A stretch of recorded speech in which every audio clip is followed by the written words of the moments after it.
Since she was born, her body's been confined to a wheelchair, but her spirit has always been free. That actually may be an understatement. Just ask her son. She can do all these crazy things. Tania Finlayson was born with cerebral palsy, but she didn't let that stop her from graduating from college, owning a business, even becoming a certified skydiver. Now, with the help of some of her husband's machinist union brothers at Boeing,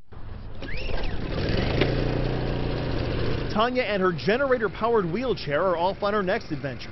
Well, I found that it's really safer for me to kind of, get behind her on these things than to try to stand in her way. Once she sets her mind to doing something, she will, one way or the other, do it.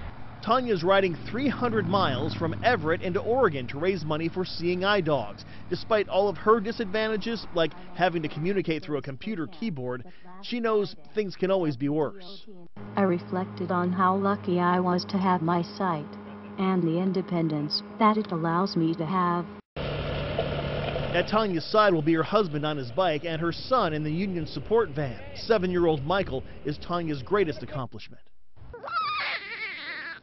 She gave birth despite a complicated pregnancy and some who doubted her ability to become a complete parent, but her son says he can't imagine life any other way. I'm really lucky to have her. She's the greatest mom in the world.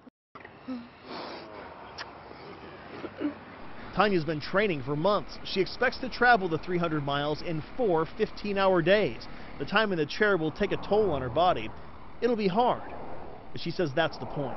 There's really no excuses. If Tania can do this to help other people, anybody can go out of their way a little bit to help other people. Eric Wilkinson, King 5 News.